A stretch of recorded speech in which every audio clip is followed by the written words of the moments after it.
Hello বন্ধুরা, Shikha's cooking and বেকিংয়ে আপনাদের স্বাগত। পুরুলিয়া থেকে আমার বোন শুকনো সজনে শাক পাঠিয়েছে, ওটাই আপনাদের সাথে আজকে আমি শেয়ার করব যে একটুও তেতো লাগবে না খাওয়ার সময়। প্রথমেই তেলের মধ্যে কালো জিরে, কাঁচা লঙ্কা আর রসুনের ফোড়ন দিয়ে আলুগুলো দিয়ে দিলাম, নুন দিয়ে একটু নাড়াচাড়া করে শাকগুলো দিয়ে দিলাম আর অল্প একটু জল দিলাম, এখানে হলুদ দিচ্ছি না। দিয়ে ভাজতে ভাজতেই তৈরি, খুব সহজ এবং খুব তাড়াতাড়ি হয়ে যায় এটা।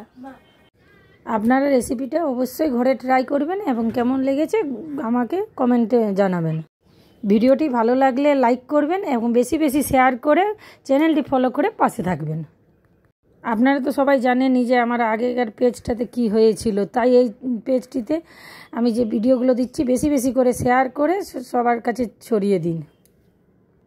যাই হোক, আপনাদের বলি এটা খেতে অপূর্ব স্বাদ হয়েছিল। এরপর আপনারা কী রেসিপি চাই আমাকে কমেন্টে জানাবেন।